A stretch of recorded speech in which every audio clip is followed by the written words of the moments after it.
వ్యాస భగవానుడు దేవీ భాగవతాంతర్గతంగా ఇవాళ మనుష్య జన్మని ప్రత్యేకంగా పట్టి పీడించేటటువంటి ప్రధానమైన 2 దుర్లక్షణములను, వాటి వలన మనం పొందేటటువంటి అప్రయోజనాన్ని, వాటిని దాటి మనం బయటపడవలసినటువంటి అవసరాన్ని, దానికి మనం అవలంబించవలసినటువంటి మార్గాన్ని బోధ చేయడం కోసమని ఒక అత్యద్భుతమైనటువంటి ఘట్టాన్ని వివరణ చేస్తున్నారు. ఇందులో వ్యాస భగవానుడు అన్నారు, ఒకానొకప్పుడు ఈ లోకములన్నీ ప్రళయ జలములలో మునిగిపోయి, అప్పుడు మిగిలినది కేవలముగా అనంతమైనటువంటి జలరాశి.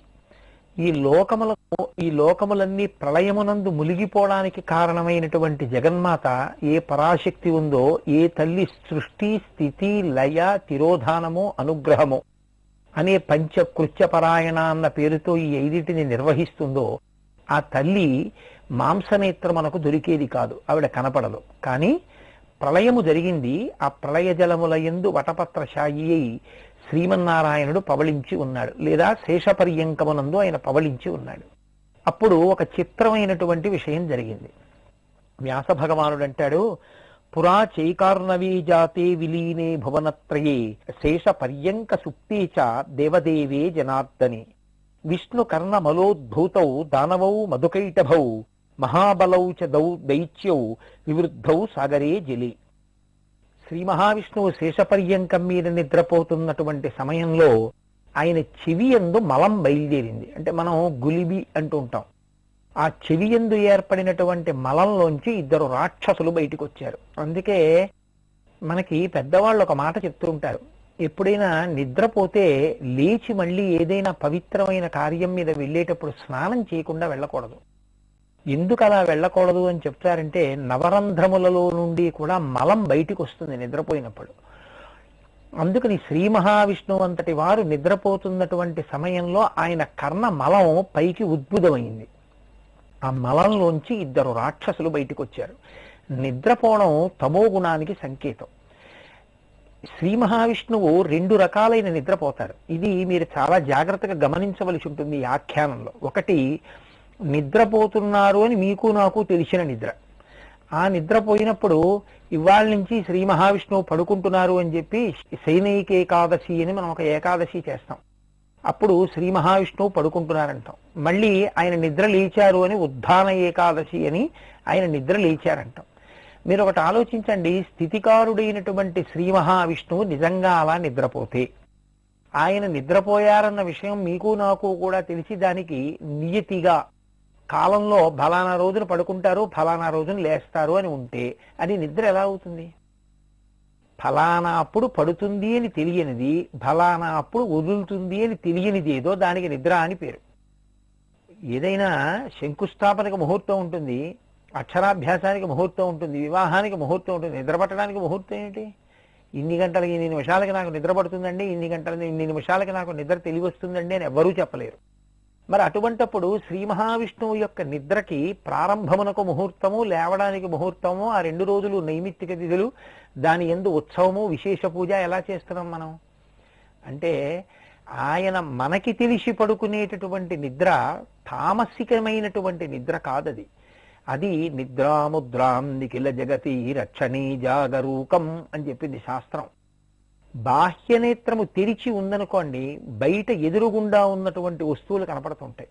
నేను ఏదైనా బాగా ఆలోచన చేయవలసి వచ్చిందనుకోండి, నాకు జ్ఞాపకం రాక, అప్పుడు నేను కళ్ళిలా మూసుకుని కాసేపు ఇలా ఆలోచన చేస్తే నా బుద్ధి అంతర్ముఖం అయితే నాకు చటుక్కన జ్ఞాపకానికి వస్తుంది. లోచూపు కొరకు కన్నులు మూస్తారు. శ్రీ మహావిష్ణువు ఎందుకు కన్నులు మూసి పడుకుంటారు అన్నదానికి శాస్త్రాలు ఏం చెప్తున్నాయంటే, నిద్రాముద్రాం, అది నిద్రపోయినట్టుగా పట్టిన ముద్ర. ఆ నిద్రాముద్రయందు ఆయన ఏం చేస్తూ ఉంటారు? అఖిల జగతి రక్షణే జాగరూకం, మరింత జాగ్రత్తగా రక్షిస్తుంటాడు. ఎలా రక్షిస్తాడు అంటే మీ మనసుని తెలుసుకుంటూ ఉంటాడు. అందుకే దక్షిణాయనంలో ఆయన పడుకుంటాడు. దక్షిణాయనం అంతా ఉపాసనా కాలం. మీరు ఎంత భక్తితో పూజ చేస్తున్నారో మీ మనసుని ఆయన పట్టుకుంటాడు. బాహ్యంలో ఎంత రొట్ట పట్టుకొచ్చి వేశాడు అన్నది చూడడం, ఆ రొట్టంతా ఆయన సృష్టించిందే. యావదావర్తతే చక్రం యావతీచ వసుంధర తావత్వమిహ సర్వత్వం స్వామిత్వం అనువర్తయ అంటాడు రామాయణంలో భరతుడు. ఈ లోకం ఎంతకాలం ఉంటుందో అంతకాలము ఈ బ్రహ్మాండములో సృజింపబడిన సమస్త పదార్థములు ఆయన చేత సృజింపబడినవి. కానీ ఆయనదైన పదార్థాన్ని ఆయనకి మీరు భక్తితో ఈశ్వర ఇది నాది కాదు నీదని ఇస్తే సంతోషించేటటువంటి స్వభావం ఉన్నటువంటి వాడు. ఆ స్వభావము మీ మనసు పైకి దొరికేది కాదు, లోపలికి చూస్తే తెలుస్తుంది. అందుకని నిద్రాముద్రాం నిఖిల జగతి రక్షణే జాగరూకం. నిద్రపోయినట్టుగా కళ్ళు మూసుకుని మీ లోపల ఉన్నటువంటి మనసు యొక్క కదలికలని మీ భక్తిని ఆయన గ్రహిస్తాడు. ఇది మనకి తెలిసిన నిద్ర. ఆయన ప్రళయకాలమునందు నిద్రపోయినప్పటి నిద్ర అమ్మవారు పట్టుకున్న నిద్ర. ఎందుకంటే ఇప్పుడు నువ్వు రక్షించడానికి, లోకములను స్థితికారుడిగా నిలబెట్టడానికి లోకమన్నదేం లేదు. కాబట్టి మళ్ళీ సృష్టి జరిగితే స్థితి కావాలి, సృష్టి స్థితి ఉంటే లయ కావాలి, లయ ఉంటే సృష్టి కావాలి. ఇది మీకు తేలిగ్గా అర్థం అవ్వాలి అంటే, నేను ఈ మట్టిలోంచి ఒక మట్టి ముద్ద తీసి అక్కడ పెట్టాను అనుకోండి. బ్రహ్మాండములో ఉన్న మట్టిలోంచి ఒక మట్టి ముద్ద పైకి పెట్టడం సృష్టి. నేను మళ్ళీ ఆ మట్టి ముద్దని కాసేపు ఆగి చేత్తో కొట్టి మట్టిని మట్టిలో కలిపేశాను, అది లయ. నేను మట్టి ముద్ద చేయడానికి, మట్టి ముద్దని మళ్ళీ మట్టిలో కలపడానికి మధ్యలో మట్టి ముద్దగా నిలబడినటువంటి కాలం స్థితి. ఈ కాలంలో మట్టి ముద్దగా నిలబడడానికి చేసిన ప్రయత్నమేదో అది స్థితికార లక్షణం. ధర్మము ఉండేటట్టు, లోకం రక్షింపబడేటట్టు ఆయన చూస్తూ ఉంటాడు. అసలు లోకములే లేకపోతే అప్పుడు స్థితికారుడైన విష్ణువు చెయ్యవలసిన పని ఉండదు. కాబట్టి అమ్మవారు ఏం చేసిందంటే యోగ నిద్రగా ఆయనను ఆవహించింది. అంటే అది మామూలు నిద్ర కాదు. యోగము అంటే పతంజలి నిర్వచనం చేస్తాడు, అనేన యుజ్యతే ఇతి యోగ అంటాడు. అనేకముగా ఉన్నవి ఒకటిగా అయిపోవడం యోగం. అంటే ఇప్పుడు ప్రళయకాలమునందు నామరూపాత్మకమైనటువంటి జగత్తు లేదు. దీని యొక్క విభూతిని అంతటినీ ఒంటికి దాల్చి ఉన్నాడు ఈశ్వరుడు. కాబట్టి ఇప్పుడు కనపడనటువంటి అమ్మవారు ఈ లోకములను లయం చేసేసింది. ప్రళయ జలములలో విష్ణువు నిద్రపోతున్నారు. అది ఉపాసనా కాలమునందుండే నిద్ర కాదు. అమ్మవారు యోగ నిద్రగా పట్టుకోవడం వల్ల స్థితి చేయడానికి లోకములు లేనప్పుడు ఆయన పడుకున్నటువంటి నిద్ర. ఈ నిద్ర పూర్తిగా తమోగుణం చేత వశమైనటువంటి స్వరూపానికి చిహ్నం. ఇటువంటి సమయంలో ఆయన కర్ణము నుండి మలము ఉద్భుతమైంది. ఆ చెవి మలంలోంచి ఇద్దరు రాక్షసులు బయటికి వచ్చారు. నిద్ర తమోగుణం కనుక, స్థితికారుడికి కలిగినటువంటి తమోగుణమునందు ఉద్భవించిన వాళ్ళు కనుక వాళ్ళు కూడా తామసికమైనటువంటి బుద్ధితోనే ఉన్నారు. కానీ వాళ్ళ ఆలోచనలో మాత్రం చాలా ఆశ్చర్యకరమైనటువంటి ప్రచోదనం ఒకటి కలిగింది. వాళ్ళు పైకి లేచి చూశారు, నిద్రపోతున్న విష్ణువు కనబడ్డారు. ఈయన చెవి మలంలోంచి మనం పుట్టాం, శేషశయనం. ఎక్కడ చూసినా అనంతమైనటువంటి జలరాశి. ఇంత జలరాశి కనపడుతోంది, ఈయన కనపడుతున్నాడు, శేషపర్యంకం కనపడుతోంది. ఈయన ఉన్నాడు, శేషపర్యంకం ఉంది, ఇంత జలరాశి ఉంది. అంటే ఈ జలరాశిని కూడా నిలబెట్టినటువంటి తల్లి ఒకరుండి ఉండాలి. వాళ్ళ నోటి వెంట అనుకోకుండా కారణస్వరూప ధ్యానం జరిగింది. ఇది చాలా ఆశ్చర్యంగా ఉంది. వాళ్ళకి తెలిసి చెయ్యాలా? అక్కర్లేదు. వాళ్ళకి తెలియకుండా చెయ్యాలా? చెయ్యొచ్చు. మీరు ఎలా చేసినా ఆ వస్తువు యొక్క గుణము, ధర్మము ప్రకాశిస్తుంది. ఒక పిల్లవాడు పాలు తాగుదాం అనుకున్నాడు. అమ్మ పొయ్యి మించి మరుగుపాలు దింపి కింద పెట్టింది. ఇంతలో ఏదో ఫోన్ వచ్చింది, అమ్మ పక్కకి వెళ్ళింది. వాడు పాలు తాగుదాం అనుకున్నాడు. వాడు పసిపిల్లవాడు, వాడికి ఏం తెలియదు. పాలు వేడిగా ఉంటాయి, కాలుతాయని తెలియదు. అమ్మ రోజు ఇచ్చే పాలే కదా తాగుదామని వాడు పాక్కుంటూ వెళ్ళి వేడి పాల గిన్నెలో చేయి పెట్టాడు తాగేద్దామని. ఇప్పుడు అయ్యో పసిపిల్లవాడు, వాడికి ఏం తెలియదు, పాలు తాగుదామని వచ్చాడు, చాలా మెత్తటి చెయ్యి, ఆ చెయ్యి కాల్చేయడమా అని ఆలోచిస్తుందా? పాలు ఆలోచించదు, కాల్చేస్తుంది. కాల్చడం పాలయందున్నటువంటి ఉష్ణము యొక్క ధర్మమైతే తెలిసి ముట్టుకున్నాడా తెలియక ముట్టుకున్నాడా చూడకుండా కాలుస్తుంది. అలాగే ఈశ్వరుడు కూడా అంతే. మీరు తెలిసి ముట్టుకున్నారా తెలియక ముట్టుకున్నారా అనవసరం. మీరు ఆ వస్తువుని గురించి ధ్యానం చేస్తే ఆ వస్తువు దాని ఫలితాన్ని అది ఇచ్చేస్తుంది. అందుకే కామోత్కంఠత గోపికల్ భయమునన్ కంసుండు వైరక్రియా సామాగ్రిన్ శిశుపాల ముఖ్య నృపతుల్ సంబంధులై విష్ణులున్ ప్రేమన్ మీరలు భక్తి మేము ఇది చక్రం గంటి మెట్లైన నుద్ధామధ్యాన గరిష్ఠులైన హరిచంద్రన్ వత్సుధత్రీశ్వర అంటాడు నారదుడు ధర్మరాజుతో మహాభాగవతంలో. తెలిసో తెలియకో వాళ్ళు కారణ వస్తువుని ధ్యానం చేశారు. ఇక్కడ ఇంత నీరుంది, ఇంకేం కనపట్టలేదు. కానీ కార్యమైన నీరు కనపడుతోంది అంటే ఈ నీరు నిలబడడానికి కారణంగా ఇంకెవరో ఉన్నారు. ఆ వస్తువు మనకి తెలియట్లేదు. అటువంటి తల్లి అనంతమైన శక్తి స్వరూపిణి అయి ఉంటుంది అని వాళ్ళు ఆ శక్తి వైభవాన్ని మనసులో ఒక్కసారి స్తోత్రం చేశారు. స్తోత్రం చేసి ధ్యానం చేస్తే వాళ్ళకు ఒక ఆశ్చర్యకరమైనటువంటి స్థితి కనపడింది. తయాతతమిదం తోయం తదాధారం చ తిష్టతి సయేవ పరమాదేవి కారణంచ తథావయో తదాకాశే శ్రుతం తాభ్యాం వాగ్బీజం సుమనోహరం గృహీతం చ తతస్తాభ్యాం తస్సాభ్యాసో దృఢకృతః తదా సౌదామినీ దృష్టా తాభ్యాం కేచ్ఛోదితా శుభా తాభ్యాం విచారితం తత్ర మంత్రోయం నాత్ర సంశయః తథా ధ్యానమిదం దృష్టం గగనే సగుణం కిల నిరాహారౌ జితాత్మానౌ తన్మనస్కౌ సమాహితౌ బభూవతుర్విచంచయితం జపధ్యాన పరాయణౌ ఏవం వర్ష సహస్రం తు తాభ్యాం తప్తం మహత్తపః. వాళ్ళు కారణ వస్తువు ఒకటి ఉంటుంది అని ఆలోచన చేస్తున్నటువంటి సమయంలో వాళ్ళకి ఆకాశమునందు ఒక తటిల్లత, ఒక సౌదామిని, ఒక మెరుపు ఒకటి కనపడింది. ఈ మెరుపు అన్న మాట మీరు చాలా జాగ్రత్తగా పట్టుకోవాలి. మెరుపు అంటే అనంతమైనటువంటి ప్రకాశ సంఘాతము. ఆ మెరుపు ఎక్కువసేపు ఉండదు, కానీ తళుక్కని మెరిచిన మెరుపులో మీకు అంతా కనపడుతుంది. మంచి వర్షం పడి ఆగిపోయినటువంటి సమయంలో, లేదా వర్షం పడడానికి ముందు రాత్రి 9 అయింది, ఆకాశం అంతా మబ్బేసిందని మీకేం కనపడదు, చల్లటి గాలి వేస్తోంది, ఇంకా వర్షం పడుతుందని తెలిసింది. మీరు బాల్కనీలో నించున్నారు.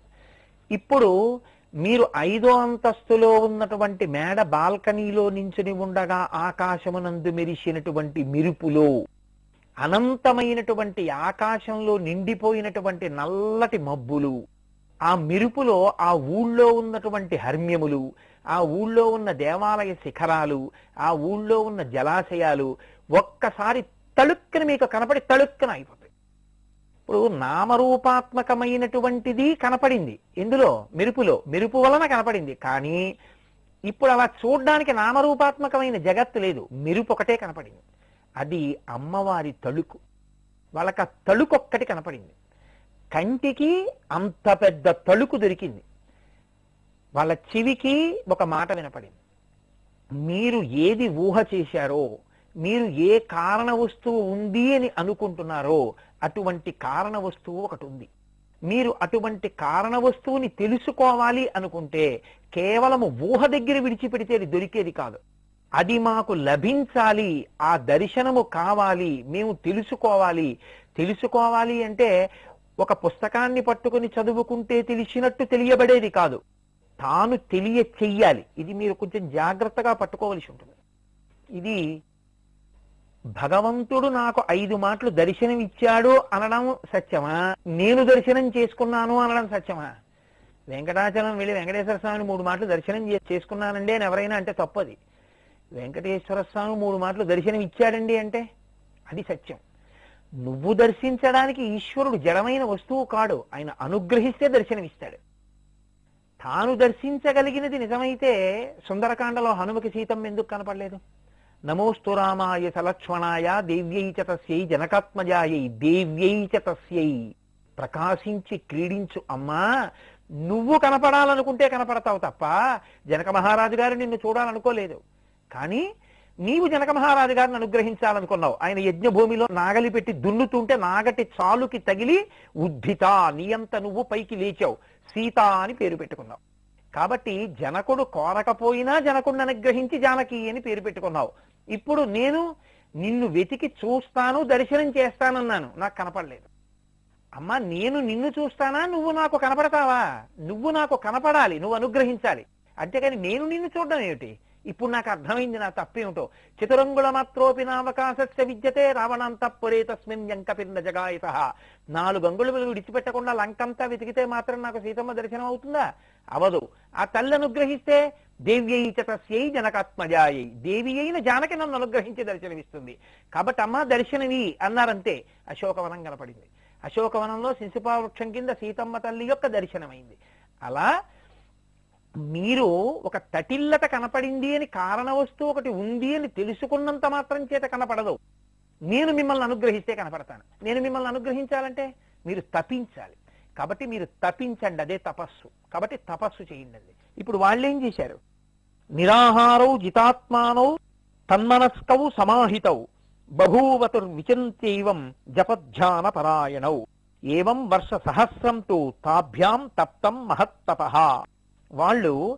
వాళ్ళకి ఆకాశంలోంచి ఏ వాగ్బీజము వినపడిందో ఆ వాగ్బీజమును, ఆ మంత్రాక్షరమును కొన్ని వేల సంవత్సరముల పాటు తపస్సు చేస్తూ ధ్యానం చేస్తూ దాని మీదే దృష్టి పెట్టి వాళ్ళు చేసేటటువంటి ఆ ధ్వని మీద దృష్టి పెట్టి జితేంద్రియులై అన్న మాట మీరు చాలా జాగ్రత్తగా పట్టుకోవాల్సి ఉంటుంది. నిరాహారౌ జితాత్మానౌ, వాళ్ళు నిరాహారౌ ఏ విధమైనటువంటి ఆహారాన్ని పుచ్చుకోకుండా ఇంద్రియములను గెలిచిన వారై తపస్సు చేశారు.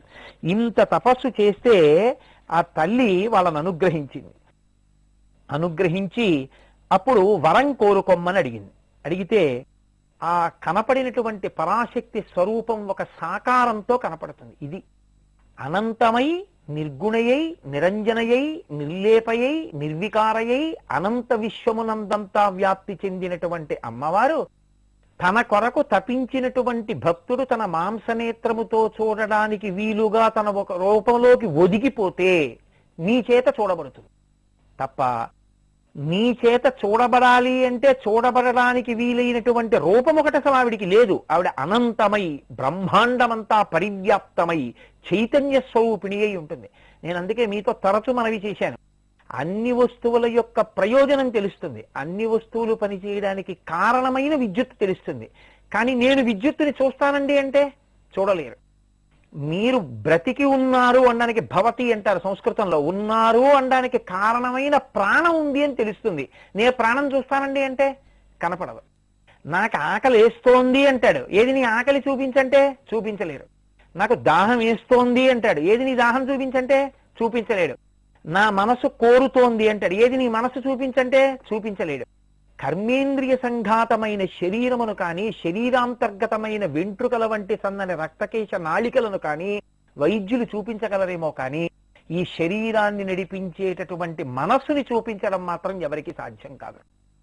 మనసుని చూపించడమే సాధ్యం కాకపోతే నిన్ను నడిపించి నీ యందు సంకల్ప వికల్ప సంఘాతమైన నీ మనస్సునే నువ్వు చూడలేని వాడివి.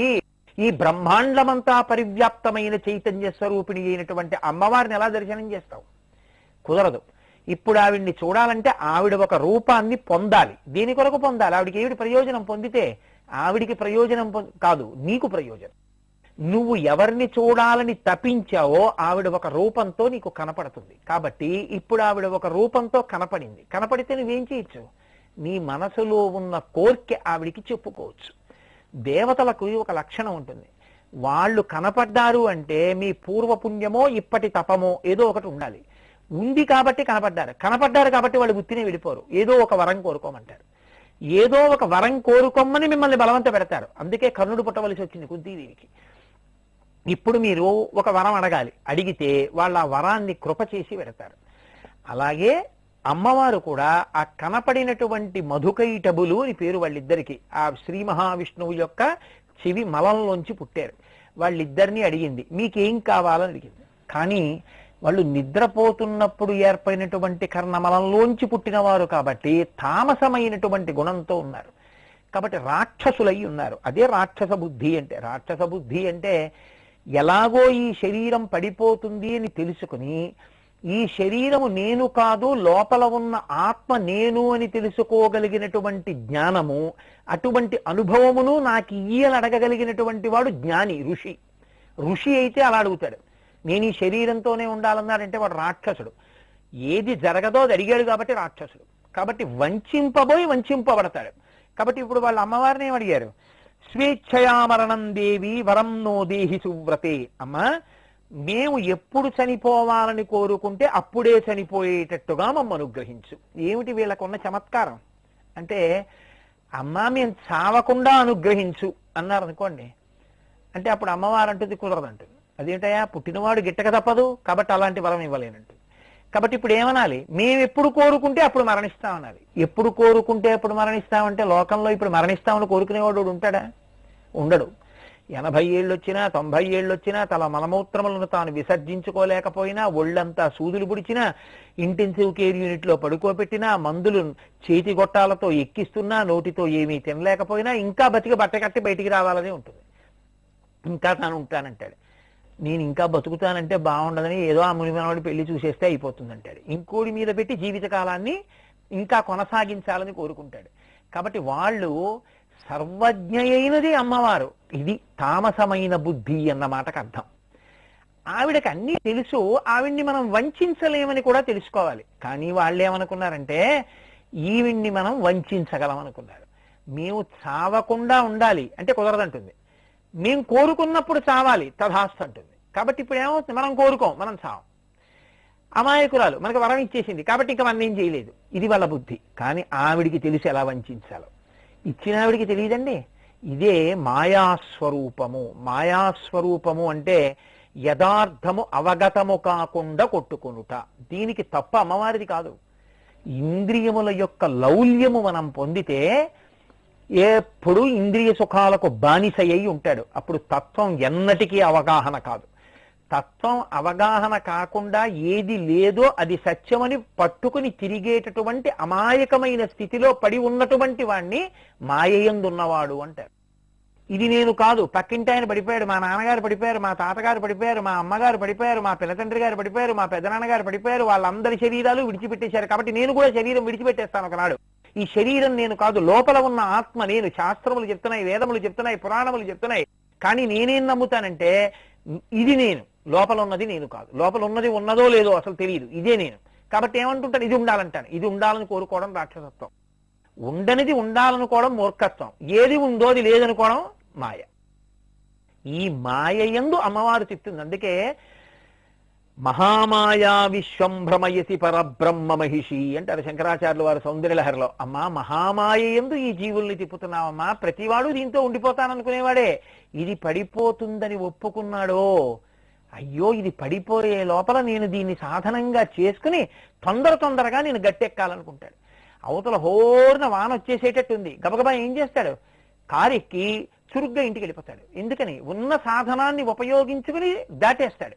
రామకృష్ణ పరమహంస తరచు చెప్తూ ఉండేవారు, ఒక ఏటికి వరదలు వచ్చాయి, ఇప్పుడు అరగంటలో పడవ పట్టుకుని మీరు ఆవలి ఒడ్డుకు వెళ్ళిపోండి అన్నారు. ఆవలి ఒడ్డుకు వెళ్ళిపోండి అన్నప్పుడు మీరు తొందరగా వెళ్ళిపోవాలి అంటే మీకు సాధనం ఏమిటి, పడవ ఒక్కటే. పడవ పట్టుకుని ఏరు దాటేయాలి. తర్వాత దాటదానిలే అంటే వరదలు వచ్చిన తర్వాత ఇంకెప్పుడు ఆ పడవ పట్టుకున్న ఉపయోగం లేదు. అలాగే సంసారం అనేటటువంటి సముద్రాన్ని తరించడానికి మనం ఈ శరీరాన్ని సాధనంగా చేసుకుని పుణ్యకార్యాలు చేసి భక్తితో కూడిన కర్మాచరణము వలన జ్ఞానమును పొంది జ్ఞానమును వలన మోక్షమును పొందాలి. కానీ మనం ఏం చేస్తుంటాం, ఇది ఎప్పుడు ఉండిపోతుందనేటటువంటి మాయకి వశులమై ఎప్పుడు ఈ శరీరము దీనికి సుఖము, దీన్ని సుఖపెట్టడానికి ఇంద్రియముల చేత భోగం అనుభవించడము, దీంట్లో కొట్టుమిట్టాడుతుంటాం. ఈ మాయతో కూడుకున్నటువంటి స్వరూపంలో పడిపోవడానికి ప్రధాన హేతువేది అంటే నేను, నాది. ఈ రెండు, ఈ నేను నాది, వీళ్ళే మధుకైటభులు. ఈ మధుకైటభోత్పత్తిని గురించే మనకి వ్యాసుల వారు చాలా అందమైనటువంటి వివరణ చేస్తున్నారు. కాబట్టి ఇప్పుడు ఏమవుతుంది, ఈ మధుకైటభులు అమ్మవారిని మనం మాయ చేశాం అనుకుని మేము కోరుకున్నప్పుడు మరణించాలనుకున్నారు. తనంత తాను నిద్రని తన వశంలో ఉంచుకున్నవారు కారు. అలా ఉంచుకునేది ఎప్పుడు, నేను మొట్టమొదట మీకు మనవి చేసినట్టుగా ఉపాసన కాలమునందు ఆయన కన్నులు మూసుకుని నిద్ర యొక్క భంగిమని పట్టి మన యొక్క ఆంతర్యములను పరిశీలనం చేసినప్పుడు మాత్రమే. కానీ ఇప్పుడు పరాశక్తి ఆయనకి నిద్రని ఇచ్చి నిద్రకి వశుణ్ణి చేసినప్పుడు మాత్రం కాదు. అందుకని ఆయన లేవలేదు, ఇప్పుడు గ్రహించాడు శ్రీ బ్రహ్మగారు. అంటే ఏది తెలుసుకున్నాడు, తత్వాన్ని తెలుసుకున్నాడు. అంటే 4 ముఖములతో వేదములు చెప్పేవాడైనా, లోకములను సృష్టించేవాడైనా, నారాయణుని యొక్క నాభికమలంలోంచి పుట్టినవాడైనా పరతత్వం తెలిసి ఉండాలా అంటే తెలియక్కర్లేదు. ఒక్కొక్కప్పుడు తెలిసి ఉండవచ్చు. ఇప్పుడు ఆయనకి ద్యోతకమైంది. ద్యోతకమై ఇప్పుడు అంటున్నాడు ఒక మాట, యోయస్య వశమాపన్న సతస్య కింకరక్కిల తస్మాచ్చ యోగ నిద్రేయం స్వామిని మాపతేర్సరే. అమ్మా, ఒకడు వేరొకడి వశంలో ఉంటే ఆ ఎవడు వశంలో ఉన్నాడో వాణ్ణి కింకరుడు అని పిలుస్తారు. ఇప్పుడు నా ఇంట పని చేసే దాసి ఒకరు ఉన్నారనుకోండి, ఆవిడ ఎప్పుడు వెళ్ళిపోదామంటే అప్పుడు వెళ్ళిపోవచ్చా అంటే అన్ని వేళలా కుదరకపోవచ్చు. ఇవాళ కొంచెం పని ఎక్కువగా ఉందమ్మా, ఊరి నుంచి వచ్చాం కదా, పంచెలు ఉన్నాయి చాలా, కాస్త ఒక 4 పంచెలు ఉతికి ఆరాయి అంటే ఆవిడ వెళ్ళిపోదామనుకున్నా ఇంకొక 4 పంచెలు ఉతికి వెళ్ళడం ఆలస్యం కావచ్చు. కాబట్టి వేరొకరి వశమునందుండి పనిచేసేటటువంటి వాళ్ళని కింకరులు అని పిలుస్తారు. కింకరవు సముపస్థితవు అంటారు రామలక్ష్మణులు బాలకాండలో విశ్వామిత్రుడి దగ్గరికి వెళ్ళి. అటువంటి కింకరులు. కాబట్టి బ్రహ్మగారు అంటున్నారు, విష్ణువు పరాశక్తికి యోగ నిద్రాస్వరూపంగా ఉన్నటువంటి అమ్మవారికి కింకరుడు, ఆమె వశమునందున్నవాడు. ఇప్పుడు ఆయన్ని లేపితే ఆయన లేవగలడా? ఆవిడ్ని అడిగితే ఆవిడ వదులుతుందా? ఆవిడ్ని అడగాలి. ఆవిడ్ని అడిగితే ఆవిడ వదిలేస్తుంది. ఏమంటే కొంచెం ఏమనుకోకండి, కాస్త మా ఇంట్లో పనుంది, ఒక్కసారి మీ దాసిని పంపిస్తారేంటి అంటే, అమ్మా రేపు దుగుదు అని ఎలా వదిలేయి, నువ్వు వెళ్ళు అంటే వెళ్ళిపోతుంది. కాబట్టి ఇప్పుడు స్వేచ్ఛ ఇవ్వడం ఎవరి చేతిలో ఉంది? యజమాని చేతిలో ఉంది, కింకరుడి చేతిలో లేదు. కాబట్టి పరాశక్తి నిద్ర నుంచి విడిపించాలా, తాను విడిపించుకోగలడా అంటే తాను విడిపించుకోలేడు, ఆమెకు వశవర్తి అయి ఉన్నాడు. ఇది అంటే ఎవరి అధికారము సార్వభౌమాధికారమో చూపిస్తున్నారు. కాబట్టి ఇప్పుడు ఎవరిని అడగాలి? పరాశక్తిని అడగాలి. అమ్మా విష్ణువుని విడిపించు, విష్ణువుని నువ్వు యోగ నిద్ర నుండి విడిపిస్తే ఆయన మళ్ళీ ఒక్కసారి పైకి లేచి స్థితికారుడు కనుక రాక్షస సంహారం చేసి నన్ను రక్షిస్తాడు. కాబట్టి తల్లి నువ్వు విడిచిపెట్టాలి. ఇప్పుడు యోగ నిద్రని స్తోత్రం చేశారు. యోగ నిద్ర ఒకరు, అమ్మవారు ఒకరు కాదు, అమ్మవారే యోగ నిద్ర. మీరు చూడండి, లోకంలో డిస్ట్రిక్ట్ కలెక్టర్ అండ్ మెజిస్ట్రేట్ అని ఉంటారు. డిస్ట్రిక్ట్ కలెక్టర్ అండ్ మెజిస్ట్రేట్ అంటే కలెక్టర్గా ఓసారి మెజిస్ట్రేట్గా ఓసారి ఉంటారని కాదు. కలెక్టర్ గారిలోనే మెజిస్ట్రేట్ ఉంటాడు, మెజిస్ట్రేట్లోనే కలెక్టర్ గారు ఉంటారు. కలెక్టర్ గారు ఎక్కడికో వెళ్ళారు, ఒక ఆఫీస్కి ఆకస్మిక తనిఖీ చేస్తున్నారు, అక్కడ సరిగ్గా పని జరగట్లేదని తెలిసింది, అంతే అకస్మాత్తుగా అక్కడ ఉన్న ఫైల్స్ అన్నింటినీ కూడా సీల్ చేసేసి తీసుకెళ్ళిపోతారు. అంటే ఆయనలో మెజిస్టీరియల్ పవర్స్, న్యాయమూర్తి అధికారం పైకి వచ్చింది. ఆయనలోనే ఉంటుంది న్యాయమూర్తి అధికారం, అది ఎప్పుడు కావాలంటే అప్పుడు పైకి వస్తుంది. అలాగే కలెక్టర్గా ఆయన అధికారం అలాగే ఉంటుంది. ఆయన ఆఫీస్ నుంచి బయటకు వచ్చేస్తున్నారు, ఓ నిరుపేద కనపడే అయ్యగారు మిమ్మల్ని కలుద్దాం ఎప్పటి నుంచో చూస్తున్నాను, బహుదరిద్రుణ్ణి, ఒక్క 2 ఎకరాలు బంజరు పొలం ఇప్పించండి అన్నాడు. తప్పకుండా మహాదర్ రాసి పట్రా, వెంటనే 2 ఎకరాల పొలం ఇచ్చేశారు. ఇవ్వగలరా? కలెక్టర్గా అక్కడ ఇచ్చేయగలరు, మెజిస్ట్రేట్గా సీల్ చేయగలరు.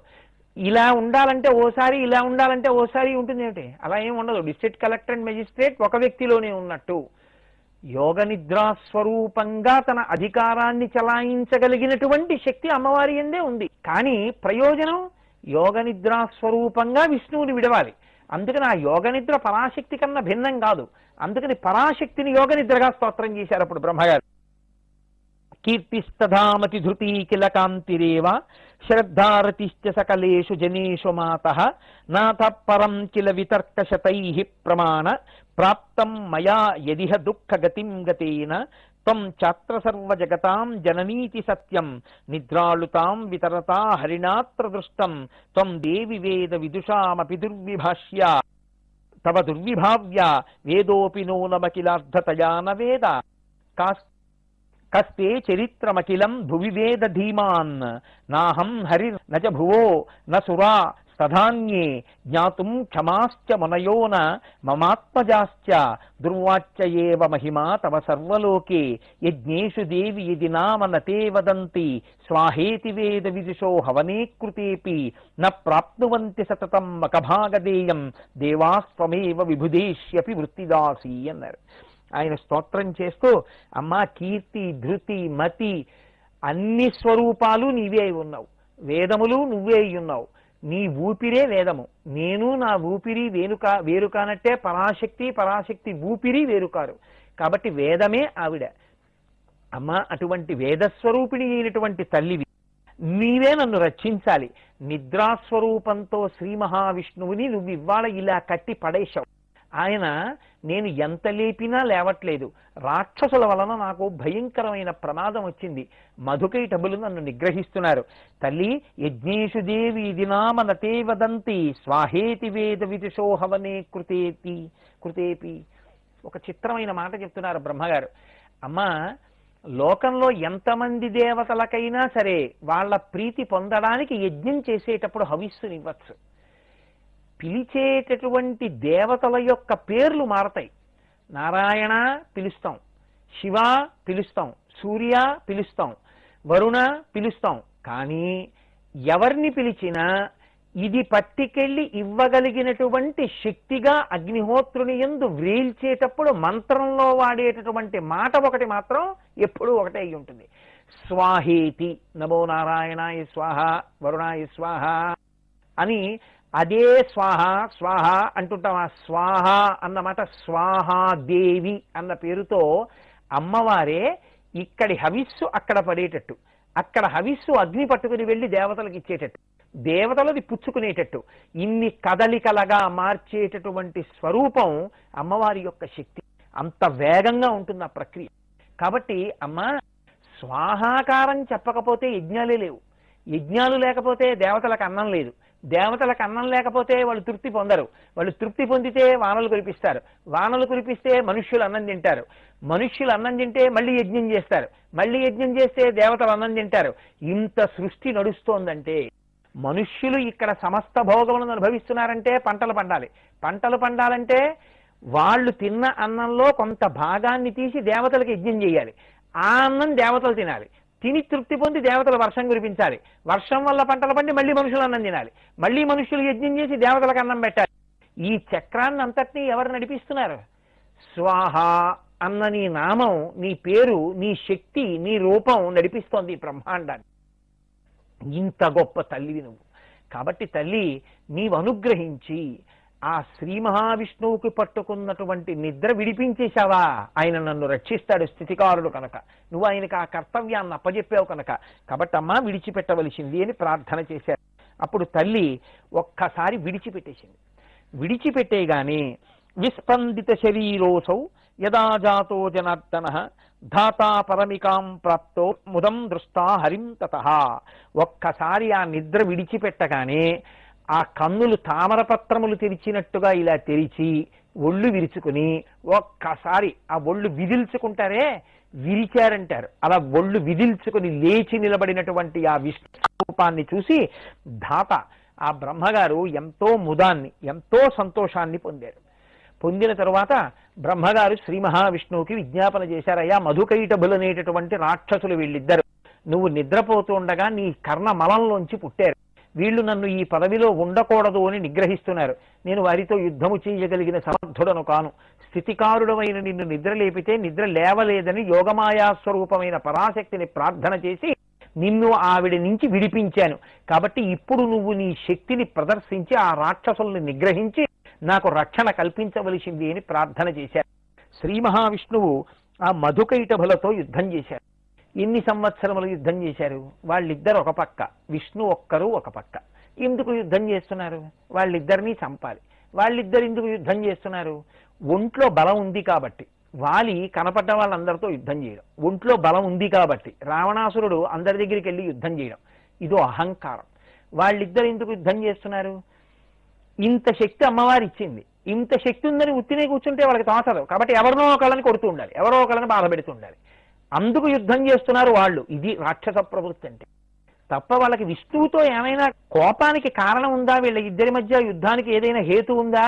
ఏమీ లేదు. ఏమీ లేకపోయినా ఎందుకు యుద్ధం చేస్తున్నావు? ఒంట్లో బలం ఉంది, మనసులో అహంకారం ఉంది, ఈ రెండు చాలు యుద్ధం చేయడానికి. ఇదే రాక్షస ప్రవృత్తి అంటే. రాక్షస ప్రవృత్తి అంటే ఎప్పుడు నేను, ముందు పుట్టడం మధువు, కైటభుడు నాది, నా అంతవాణ్ణి నేను, ఇది నాది, కనపడ్డలల్లా నాది. బ్రహ్మగారు కూర్చునేటటువంటి తామర పువ్వు వాళ్ళకెందుకు అంటే ఏది కనపడితే అది నాది, నాది చేసేసుకోవాలి, నా అంతవాణ్ణి నేను. అహంకార మమకారములే మధుకైటభులు. కాబట్టి ఇప్పుడు ఈ మధుకైటభులు ఇద్దరు కోరుకోని కోరికంటూ ఏమీ ఉండదు. అది ఎక్కడి వరకు ఉంటుంది? ఈ బుద్ధి వ్యగ్రత ఎందు ఎదురుగుండా ఉన్నవాడితో వైషమ్యములకు కారణం లేకపోయినా యుద్ధం చేస్తారు. కాబట్టి విష్ణువుకి మధుకైటభులకి యుద్ధం జరుగుతోంది. మరి విష్ణువు ఎందుకు యుద్ధం చేయాలి? ఆర్తత్రాణపరాయణుడు, స్థితికారుడు. ఎవరైనా గొంతెత్తి పిలిచారో రక్షించి తీరాలి, అది ఆయన లక్షణం, ఆయన చేసుకున్న ప్రతిజ్ఞ అది. అందుకే అది స్థితికార లక్షణంలో ఉండేటటువంటి గొప్ప గమ్మత్తు. దీన్ని దేవీ భాగవతంలో కన్నా ఇంకా అద్భుతంగా చూపిస్తారు. భాగవతంలో గజేంద్ర మోక్ష ఘట్టంలో అప్పటి వరకు ఎన్నడూ భగవంతుడికి పూజ చెయ్యనటువంటి గజేంద్రుడు ఒకసారి మొసలి వచ్చి పట్టుకుని తన ఒంట్లో ఓపికంతా అయిపోయి మృత్యువుకి బాగా దగ్గరైపోయిన తరువాత ప్రార్థన చేశాడు. ప్రార్థన చేసినప్పుడు కూడా ఎలా ప్రార్థన చేశాడు? ఫలానా వారు వచ్చి తనని రక్షించాలని ప్రార్థన చేయలేదు. ఎవ్వని చేజనించు జగమెవ్వని లోపల నుండు లీనమై ఎవ్వని ఎందుడిందు పరమేశ్వరుడెవ్వడు మూల కారణం బెవ్వడు అనాది మధ్యలయుడెవ్వడు సర్వము తానయైన వాడెవ్వడు వాణియాత్మభౌ ఈశ్వరునే శరణంబు వేడెద. ఎవడు ఈ లోకములనన్నింటినీ రక్షించవలసిన అవసరం ఉన్నవాడో వాడు రావాలన్నాడు. ఎవడి ఎందు పుట్టి పెరిగి లయమవుతున్నాయో వాడు రావాలన్నాడు. ఇప్పుడు ప్రధానంగా మొసలి నుండి రక్షించేవాడు రావాలి. అందుకే మిగిలిన దేవతలందరూ ఎవరిని పిలుస్తున్నారో తెలియక లేచినా కూర్చున్నారు. ఎవరు లేవాలి? స్థితికారుడు మొసలి నుంచి రక్షించాలి కాబట్టి విష్ణువు బయలుదేరి రావాలి. ఇన్నాళ్ళు నన్ను ఎప్పుడూ పిలవలేదు, మొసలి పట్టుకున్న తర్వాత ఏడుస్తున్నావా, ఇప్పుడు నేను ఎందుకు రావాలి? ఆయన అనడం. ఎందుకనడం? త్రికరణ శుద్ధిగా పిలిస్తే వచ్చేటటువంటి లక్షణం ఉన్నవాడు, శరణాగతి చేస్తే వెంటనే పలికేటటువంటి ప్రతిస్పందించేటటువంటి స్వభావం ఉన్నవాడు. అందుకే లీలతో నామరాలింపడే మొరగుల మొరలెరుంగుచు తన్ను మొరగువాడు అన్నాడు గజేంద్రుడు. నేను పిలిస్తే తన యొక్క స్థితిని మర్చిపోయి ఎలా వస్తున్నానో కూడా చూసుకోకుండా పరిగెత్తుకొచ్చేటటువంటి లక్షణం ఉన్నవాడిని పిలుస్తున్నానన్నాడు. ఇప్పుడు ప్రహ్లాదుడికి వచ్చినట్టు అక్కడే స్తంభంలోంచి వస్తే సరిపోదు. అల వైకుంఠపురంబులో నగరిలో ఆమూల సౌధంబుదాపల మందార వనంతరం ప్రాతేందు కాంతోపలొత్తల పర్యంకరమా వినోదియగో ఆపన్న ప్రసన్నుండు విశ్వల నాగేంద్రము పాహీ పాహీయన కుయ్యాళించి సంరంభియై సిరికింజప్పక శంకరచక్రయుగముంచేదోజి సంధింపకే పరివారంబును జీరడబ్రగపతిన్ మన్నింపడు ఆకర్ణికంతరధమ్మిల్లము చక్కనొత్తర వివాద ప్రోద్ధిత శ్రీ కుచోపరి చేలాంచలమైన వీడడు గజప్రావనోత్సాహి. తనని తాను మరిచిపోయి రావాలి. ఇది స్థితికార లక్షణమునకు ఉండేటటువంటి ప్రధాన ధర్మం. ప్రార్థించిన వారిని రక్షించాలి, ధర్మాన్ని నిలబెట్టాలి. కాబట్టి ఇప్పుడు విష్ణు అందుకు యుద్ధం చేయాలి. మధుకైటములు ఎందుకు యుద్ధం చేయాలి? మమ్మల్ని చంపేవాడు లేడు, మేము కోరుకుంటేనే చేస్తాం, మాకు ఇదో వరం ఉంది పరాశక్తి దగ్గర. అందుకని ఒంట్లో ఉన్నటువంటి బలం చేత, మనసులో ఉన్న అహంకారం చేత మధుకైటములు యుద్ధం చేస్తారు. ఇద్దరి మధ్య భయంకరమైన యుద్ధం జరిగింది. ఎన్నాళ్ళు జరిగింది యుద్ధం అన్నారు?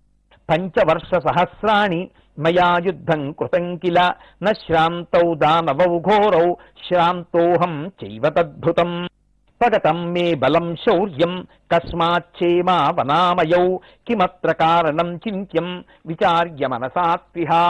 ఒక్కసారి ఆయన ఆలోచించాడు. అరే 5000 సంవత్సరముల యుద్ధం చేశాను, ఇప్పటికీ ఇంత యుద్ధం చేసినా వీరిద్దరూ నా చేత నిగ్రహింపబడలేదు. వీళ్ళిద్దరూ యుద్ధం చేస్తూనే ఉన్నారు, మరణించట్లేదంటే వీళ్ళకింత శక్తి ఎక్కడిది? కాసేపు అసలు ఆలోచించాలి. ఇలా యుద్ధం చేస్తే కుదరదు. ఎక్కడిదో ఆలోచిస్తే తప్ప వీళ్ళని మట్టు పెట్టడం కుదిరే విషయం కాదు. కాబట్టి ఆయన అలిసిపోయిన వాడై అలిసిపోయినట్టే ఒక చోట కూర్చున్నాడు. వాళ్ళిద్దరూ, వాళ్ళకి యుక్తాయుక్త విచక్షణ ఉంటుందండి, ధర్మమే ఉంటుంది. అలిసిపోయి కూర్చున్న వాడి మీద ఇద్దరూ వచ్చి యుద్ధానికి వచ్చారు. ఆయన అన్నాడు, శ్రాంతే భీతే త్యక్త శస్త్రే పతితే బాలకే తథా ప్రహరంతి న వీరాస్తే ధర్మయేష సనాతనః పంచవర్ష సహస్రాణి కృతం యుద్ధం మయాత్విహ ఏకోహం భ్రాతరవ్వాం చ బలినౌ సదృశౌ తథా కృతం విశ్రమణం మధ్యే యువాభ్యాం చ పునః పునః తథా విశ్రమణం కృత్వా యుద్ధేహం అస్త్ర సంశయః తిష్టం తం హి యువాం తావద్బలవంతౌ మదోత్కటౌ విశ్రామ్యహం కరిష్యామి యుద్ధం వా న్యాయమాగతః. మీరు ఇద్దరు, నేను ఒక్కణ్ణి. ఇద్దరితో ఒక్కణ్ణి పోరు సలిపి సలిపి సలిపి ఉన్నాను. అరగంట కాదు, గంట కాదు, రోజు కాదు, నెల కాదు, సంవత్సరం కాదు, 5 ఏళ్ళయింది. నేనెంత పడలిపోతాను? ఇద్దరు కాబట్టి ఒకరు యుద్ధం చేస్తుంటే ఒకరు నిలబడి విశ్రాంతి తీసుకుంటున్నారు. నాకు అది కుదరలేదే. నేనిప్పుడు విశ్రాంతి తీసుకుంటుంటే మీ ఇద్దరూ నా మీద కలిగిపడడం మంచిది కాదు. మీరు ధర్మం తెలుసున్నవారు అన్నారు.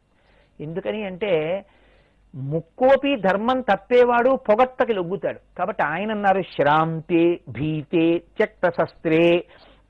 ఎప్పుడూ కూడా జంకిన వాణ్ణి, అలిసిన వాణ్ణి, అస్త్రాన్ని విడిచిపెట్టేసినటువంటి వాణ్ణి, పడిపోయిన వాణ్ణి, చిన్నపిల్లవాణ్ణి, ఇలాంటి వాళ్లతో యుద్ధం చేయకూడదు. నేను అలిసిపోయి ఉన్నాను, పక్కన విశ్రాంతి కోసం కూర్చున్నాను. ఇప్పుడు మీరు నన్ను ఇలా ఇబ్బంది పెట్టడం బాగులేదు. కాబట్టి మీరు కొంతసేపు నాతో యుద్ధం చెయ్యొద్దన్నారు. వాళ్ళన్నారు, వాళ్ళకి కూడా కావలసింది ఏమిటంటే యుద్ధం కావాలి. ఇప్పుడు ఈయన కాని పడిపోయాడనుకోండి, వాళ్ళ ఊహలో పడిపోతే వాళ్ళకి యుద్ధం చేసే అవకాశం ఇది. అందుకని వాళ్ళన్నారు, నద్వద్య శరణం యామి విద్యాం శక్తి సుకామదాం వినా తయా నసిద్ధ్యంతి కామాః సమ్యక్ ప్రసన్నయా. సరే అన్నారు. ఈలోగా స్వామి ఏం చేశారు? శ్రీ మహావిష్ణువు ఒక్కసారి పరాశక్తిని ప్రార్థన చేశారు. అమ్మా, నిన్ను నేను శరణాగతి చేస్తున్నాను, నాకు ఇప్పుడు ఇంకొక ఉపాయం కనపట్టలేదు. అన్ని ఉపాయములను విడిచిపెట్టేసి భగవంతుడే ఉపాయము నమ్మి నువ్వే రక్షించాలి అని తన బుద్ధినంతటినీ తీసుకెళ్లి పరమేశ్వరుడి యొక్క పాదముల దగ్గర న్యాసం చేసినటువంటి స్థితికి శరణాగతి అని పేరు. ఆ శరణాగతి యందు ఇంక తన ప్రయత్నం ఏం ఉండదు, ఇంక తనని తాను రక్షించుకునే ప్రయత్నం ఏం చెయ్యడు. కేవలంగా ఈశ్వరుడి మీదే నమ్మకం ఉంచేస్తాడు. అది అంత తేలికైన విషయం కాదు. అన్ని ప్రయత్నాలు విడిచిపెట్టి సర్వధర్మాన్ పరిత్యజ్య మామేకం శరణం వ్రజ అహం త్వా సర్వపాపేభ్యో మోక్షయిష్యామి వాశుష అంటారు మహానుభావుడు. భగవద్గీతలో గీతాచార్యుడు అన్ని ఉపాయములను విడిచిపెట్టి నేనే ఉపాయమని ఎవరు నన్ను శరణాగతి చేస్తున్నారో వారిని నేను రక్షిస్తాను అంటారు. అది భగవద్గీతా స్వరూపంగా గీతాచార్యుడైనటువంటి శ్రీకృష్ణ భగవానుడే కావచ్చు, పరాశక్తి స్వరూపం కావచ్చు, ఎక్కడైనా అదే ధర్మం. అన్ని ఉపాయములను విడిచిపెట్టి శరణాగతి చేసినటువంటి వారికి సజ్జ ఫలితంగా అప్పటికప్పుడు ఈశ్వరానుగ్రహం కలుగుతుంది. కానీ నోటితో చెప్పడం వేరు.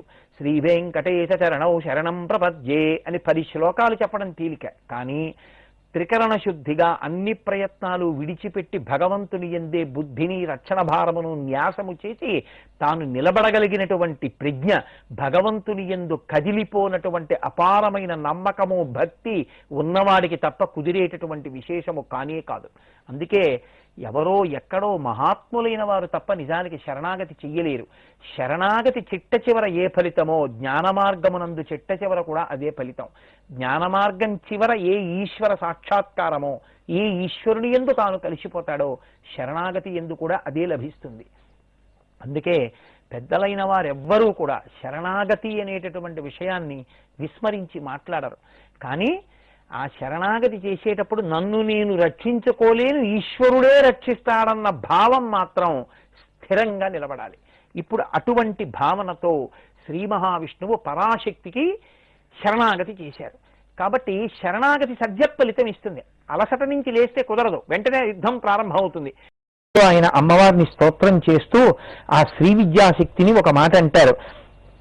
ఏవం సంచింత్యమానస్తు గగనే సంస్థితాం శివాం అవశ్యద్భగతాన్ విష్ణుర్యోగ నిద్రాం మనోహరాం కృతాంజలిరమేయాత్మ తాంచతుష్టావయోగవిత్ వినాశార్థం తయోస్తత్ర వరదాం భువనేశ్వరీం నమో దేవి మహామాయే సృష్టి సంహారకారిణి అనాది నిధనే చండి భుక్తి ముక్తి ప్రదే శివే నతే రూపం విజానామి సగుణం నిర్గుణం తథా చరితాని కుతో దేవి సంఖ్యాతీతాని యాని తే సహాయం కురు మే మాతః ఖిన్నోహం యుద్ధకర్మణ దృప్తౌ తౌ వరదానేన తవ దేవార్తినాశనే హంతుం మాముజ్జతౌ పాపౌ కిం కరోమి త్వయామి చ ఇత్యుక్తా సా తదా దేవి స్మితమువాచః ప్రణమంతం జగన్నాథం వాసుదేవం సనాతనం దేవదేవ హరే విష్ణో కురు యుద్ధం పునఃస్వయం వంచయిత్వాత్తిమౌ శూరౌ హంతవ్యౌ చ విమోహితౌ మోహయిష్యామ్యహం నూనం దానవౌ వక్రయాదృశా. ఎప్పుడైతే శ్రీ మహావిష్ణువు 2 చేతులు దోయిలించి అంజలిబద్ధుడై పరాశక్తిని ధ్యానం చేస్తూ స్తోత్రం చేస్తూ అమ్మా నమో దేవీ మహామాయే సృష్టి సంహారకారిణి అనాది నిధనే చండి భక్తి ముక్తి ప్రదేశివే అని స్తోత్రం చేశారు. అమ్మా నువ్వు చండీ స్వరూపానివమ్మా అన్నారు. చెడి కోపనే ఇది చండి అని, కోపం కలిగినటువంటి స్వరూపానికి చండీ స్వరూపము అని పేరు. అయితే ఇక్కడ మీరు ఒక విషయాన్ని దృష్టిలో పెట్టుకోవలసి ఉంటుంది.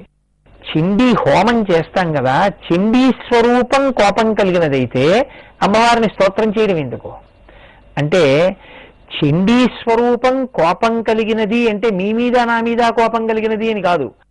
ఎవరు లోకాన్ని పాడు చేస్తున్నారో, ఎవరు ధర్మాన్ని పాడు చేస్తున్నారో, ఎవరు వేదాల్ని పాడు చేస్తున్నారో, ఎవరు భగవద్భక్తిని పాడు చేస్తున్నారో అటువంటి వారి మీద కోపం ఉన్న తల్లి. ఇప్పుడు ఆవిడికి వారి మీద కోపం ఉండడం మనకి అనుగ్రహం. ఎందుకని? భక్తుడైన వాడికి భయం లేదు. ఇదే శంకరాచార్యుల వారు సౌందర్యలహరి చేస్తూ ఒక మాట అంటారు, నఖైర్నాక స్త్రీణాం కరకమల సంకోచ శిశిభిః తరూణాం దివ్యానాం హసతి యువతే చండిచరణౌ ఫలాని స్వస్యేభ్యః కిసలయకరాగ్రేణ దదత దరిద్రేభ్యో భద్రాం శ్రియమనిశమహ్నాయ దదతౌ అంటారు.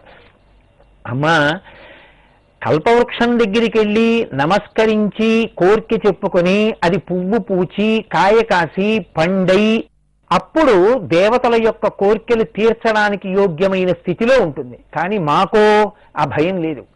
మేము ఎక్కడ ఉన్నా మాకు ఏదైనా ఆర్తి కలిగినప్పుడు ఒక్కసారి నీ పాదార విందములను స్మరించి ధ్యానం చేస్తాం, నమస్కారం చేస్తాం.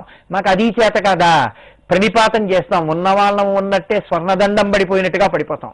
రామాయణంలో త్రిజట అంటుంది, ప్రణిపాత ప్రసన్నాహి మైథిలీ జనకాత్మజ అవమేషా పరిత్రాతం రక్షస్వో భతో భయాత్ అంటుంది. మీరు క్షమార్పణ కూడా చెప్పక్కర్లేదు. అమ్మవారికి దోషం చేస్తే అమ్మవారి ముందు ఒక స్వర్ణదండం పడిపోయినట్టు పడిపోయినంత మాత్రం చేత అమ్మవారు ప్రీతి చెంది అనుగ్రహిస్తుంది. ఎందుకు అనుగ్రహించాలి అంటే, ప్రణిపాతం అంటే నేల మీద పడిపోవడం. నేల మీద ఎంత పడిపోవడం? ఇంకా పడిపోవడానికి అవకాశం లేనంత పడిపోవడం. నేల మీద పడిపోయిన వాడిని ఇంకా పడంటే ఏం పడతాడు? ఇంకా పడ్డానికి ఏం లేదు, ఎంత పడాలో అంత పడిపోయాడు. అమ్మవారి ముందు పడిపోవడం అంటే, అమ్మా నువ్వు నాకు బుద్ధి ఇచ్చినా వాక్కిచ్చినా మనుష్య జన్మిచ్చినా ఎంత కింద పడిపోవాలో అంత పడిపోయాను. అన్ని తప్పులు చేశాను తప్ప పైకి ఎక్కిన వాళ్ళను కాను. ఇప్పుడు ఇంత కింద పడిపోయిన వాడిని నువ్వు ఎందుకు రక్షించాలి అంటే, నువ్వు దయగలిగిన దానవు కనుక. కాబట్టి పడిపోయిన వాడిని రక్షించాలంటే నించున్నవాడు ఏం చేయాలి? తాను వంగుని పైకి లేపాలి. తనెందుకు వంగడం? తనేం పడిపోలేదుగా, తను నించున్నాడుగా, తను వంగడం ఎందుకు? తను వంగడం పడిపోయిన వాడిని లేపాలనేటటువంటి దయచేత. అమ్మా నీకు ఆ దయ ఉంది, నేను తప్పు చేసి పడిపోయిన వాడిని, కాబట్టి నువ్వు తప్ప నన్ను ఎవరు రక్షిస్తారు? కాబట్టి నువ్వు నన్ను రక్షించు, ఎంత ఇంకా పడడానికి లేదో అంత పడిపోయిన వాడిని అమ్మా అని చెప్పడానికి నేల మీద పడిపోతారు అమ్మవారి దగ్గర. దాన్ని ప్రణిపాతము అంటారు, స్వర్ణదండం పడిపోయినట్టు పడిపోవడం. కాబట్టి అమ్మా నువ్వు అంత దయ్య కలిగిన దానివి, నువ్వు భువనేశ్వరివి. భువనేశ్వరి అంటే శక్తినివ్వగలిగినటువంటి దానివి. ఎంత శక్తిని? నా ఎదురుగుండా ఉన్న వాళ్ళని సంహరించడానికి కావలసినటువంటి బుద్ధిశక్తిని శరీర శక్తిని రెండిటినీ నువ్వు ఇవ్వగలవు. కాబట్టి ఇది నీ వలన సాధ్యం అవ్వాలి తప్ప నా వలన సాధ్యమయ్యేటటువంటి పనిగా కనపట్టలేదు. కాబట్టి తల్లి నువ్వు నన్ను అలా కృప చెయ్యవలసింది అని శ్రీ మహావిష్ణువు అమ్మవారిని స్తోత్రం చేశారు. ఆ తల్లండి ఒక్కసారి శ్రీ మహావిష్ణువుకి అంతరిక్షంలోంచి వాగ్రూపంలో ఆ తల్లి అనుగ్రహించింది. వంచయిత్వా తిమౌ శూరౌ హంతవ్యౌ చ విమోహితౌ మోహయిష్యామ్యహం నూనం దానవౌ వక్రయాదృశా. నేను వాళ్ళని వక్రమైన దృష్టితో చూస్తాను.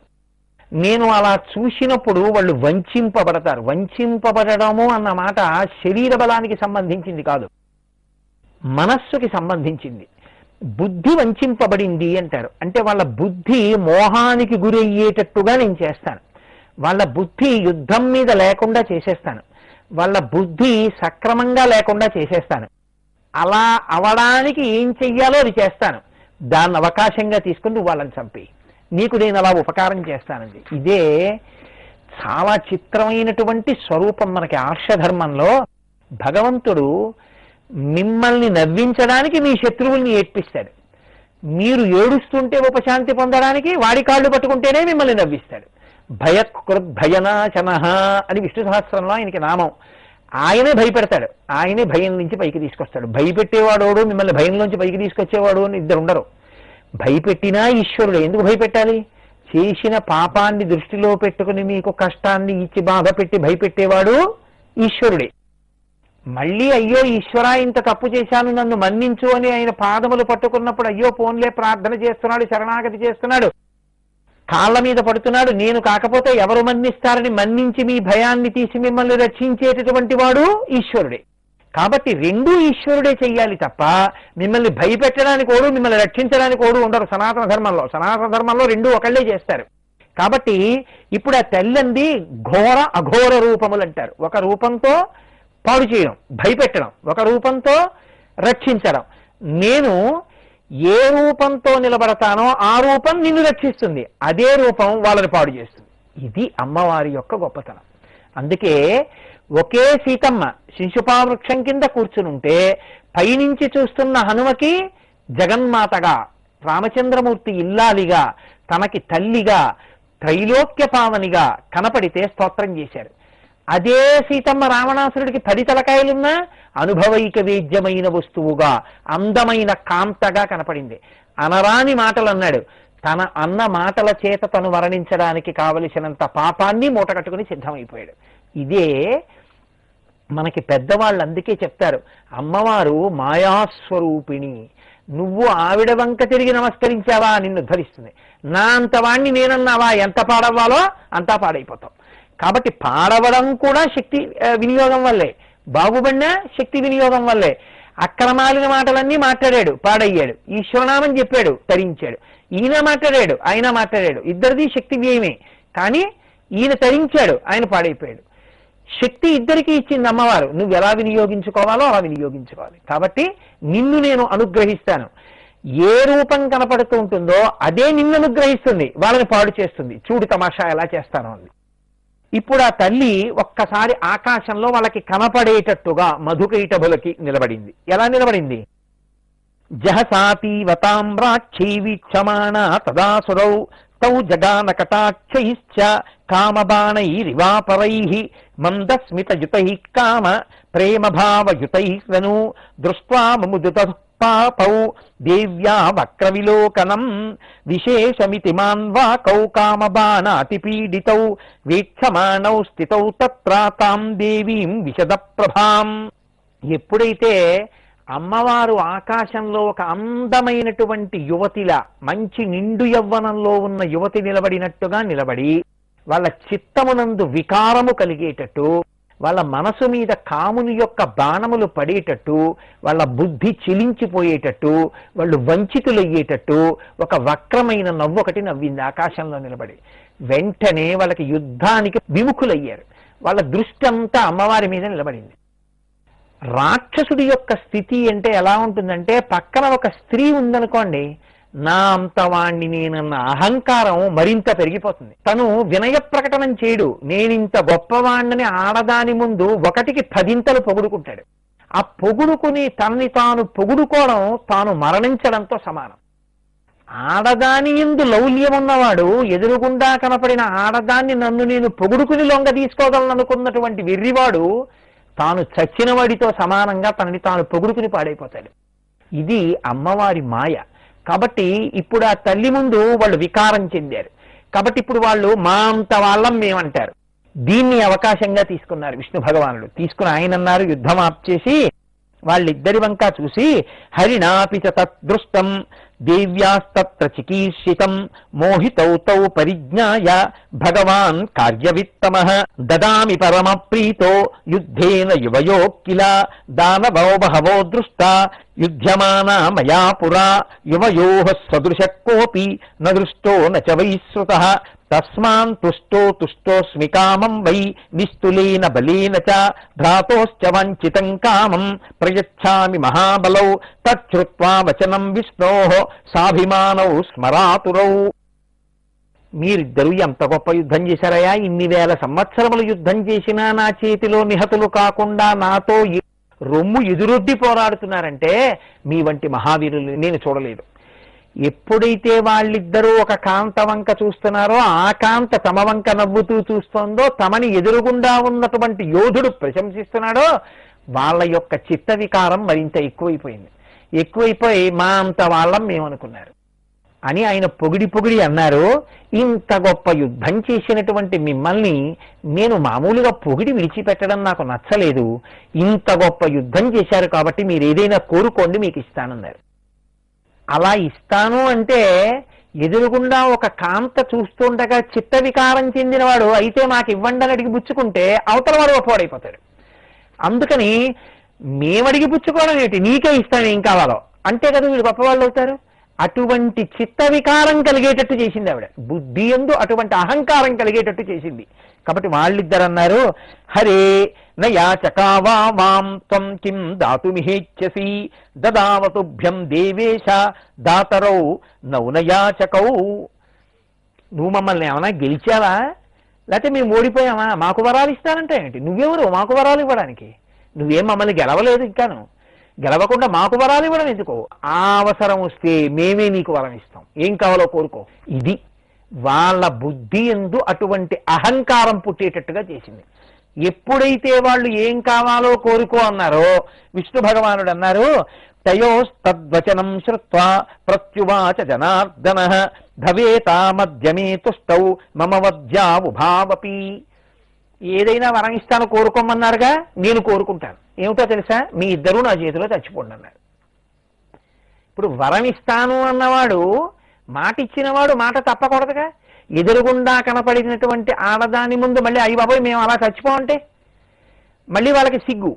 అందుకని తనని తాను చంపుకోవడానికైనా సిద్ధపడతాడు. కానీ కామబాణములు పడినటువంటి వాడి ప్రవర్తన ఎంత ఉద్ధతితో ఉంటుందో, ఎంత పాడైపోతారో అమ్మవారు లోకానికి చూపించాలనుకుంది.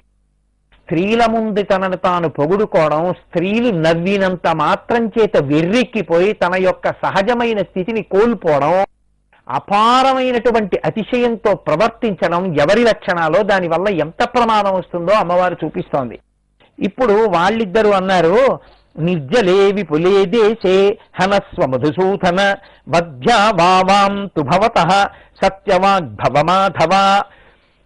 నీకు మేము వరం ఇచ్చాం, నువ్వన్నావు మమ్మల్ని నీ చేతిలో చనిపోమన్నావు, అలాగే చనిపోతాం. కానీ నువ్వు మాకు వరం ఇచ్చావుగా, అందుకని నువ్వు ఇచ్చిన వరాన్ని మేము పుచ్చుకుంటున్నాం, నువ్వు మమ్మల్ని చంపు. అంటే ప్రాణభయం దగ్గరికి, ప్రాణ సంకటం దగ్గరికి వచ్చేటప్పటికి చావు తెలివితేటలు వచ్చాయి. ఎక్కడ చూసినా జలమేగా ఉంది, ప్రళయ జలాలే ఉన్నాయి, ఎవరు లేరు. ఒక్క విష్ణువు ఉన్నారు, విష్ణువునాభికమలంలోంచి బ్రహ్మగారు వచ్చారంతే. ఈ మధుకైటబులు ఆయన యొక్క చెవి మలంలోంచి బయటకు పుట్టుకొచ్చారు. కాబట్టి వాళ్ళు అన్నారు, ఎక్కడ నీళ్లు లేవో అక్కడ మమ్మల్ని ఇద్దరిని సంహరించు. నువ్వు మాకు వరం ఇచ్చావుగా, ఆ వరం నువ్వు నిలబెట్టుకుని సత్యమును నిలబెట్టగలిగిన వాడివి, సత్యమును అనుష్ఠించేవాడివి అన్న పేరు కీర్తి తెచ్చుకో అన్నారు. ఇప్పుడు శ్రీ మహావిష్ణువు ఏం చేశారంటే, అంతటా ప్రళయజలం ఉంది, వాళ్ళని సంహరించాలి. కాబట్టి ఆయన విశాలమైనటువంటి తొడల్ని మరింత పెద్దవిగా చేశారు. చేసి ఇక్కడ నీళ్లు లేవుగా తొడల మీద, మీ ఇద్దరూ వచ్చి నా తొడల మీద తల పెట్టి పడుకోండి అని ఆయన మోకాల మీద తల వంచి కంఠం బాగా దొరికేటట్టుగా పడుకునేటట్టుగా వాళ్ళు పడుకోవడానికి వీలైన పెద్ద పెద్ద తొడల్ని పెంచారు. ఇప్పుడు పెంచడం అన్న దాంట్లో శక్తి ఉందిగా, అంత పెద్ద తొడల్ని పెంచేటట్టు వాళ్ళని అటువంటి వరం అడిగి చంపగలిగినటువంటి బుద్ధిబలం పొందేటట్టు అమ్మవారు విష్ణువును అనుగ్రహించింది. ఎవరు? నవ్వుతూ నించున్న తల్లి. అదే తల్లి గర్వంతో, అహంకారంతో, అతిశయంతో తొందరపడి నువ్వే వరం అడుగు అని విష్ణువుని అడిగేటట్టు చేసి తమ చావు తాము తెచ్చుకునేటట్టుగా, కామబాణ పీడితులయ్యేటట్టుగా మధుకైటబుల్లి చేసింది. వాళ్ళ బుద్ధిని వంచింది, ఈయన్ని అనుగ్రహించింది. ఆవిడికి ఏమైనా కోపమా వాళ్ళంటే? కోపం అయితే వరం ఎందుకు ఇస్తుంది? బుద్ధి బాగుండకపోతే, ప్రవర్తన బాగుండకపోతే ఏ తల్లి శక్తినిచ్చిందో ఆ తల్లి శక్తి తీసేస్తుంది. మీరే చూడండి, సంస్థలో ఒక పెద్ద అధికారి ఉంటాడు, ఇంకో చిన్న అధికారికి కొన్ని అధికారాలు ఇస్తాడు, నువ్వు ఇలా పని చెయ్యి అంటాడు. అతను అధికారాన్ని దుర్వినియోగం చేస్తున్నాడు అనుకోండి, ఏం చేస్తాడు? సస్పెండ్ చేస్తాడంటే తాత్కాలికంగా అధికారాలు లేకుండా చేసేస్తాడు. తర్వాత ఏం చేస్తాడు? ఆ పదవి నుంచి తీసేస్తాడు, అసలు ఆ అధికారం లేకుండా చేస్తాడు. అలా అమ్మవారు కూడా తాను ఇచ్చినటువంటి శక్తిని ఎవడు దుర్వినియోగం చేస్తున్నాడో, తానిచ్చిన మాట తప్పకుండా సత్యమునకు కట్టుబడి వాళ్ళ నుంచి మళ్ళీ ఆ శక్తిని తీసివేయగలిగినటువంటి సర్వసమర్థురాలై ఉంటుంది. ఆవిడ్ని వంచడం మనకి చేత కాదు.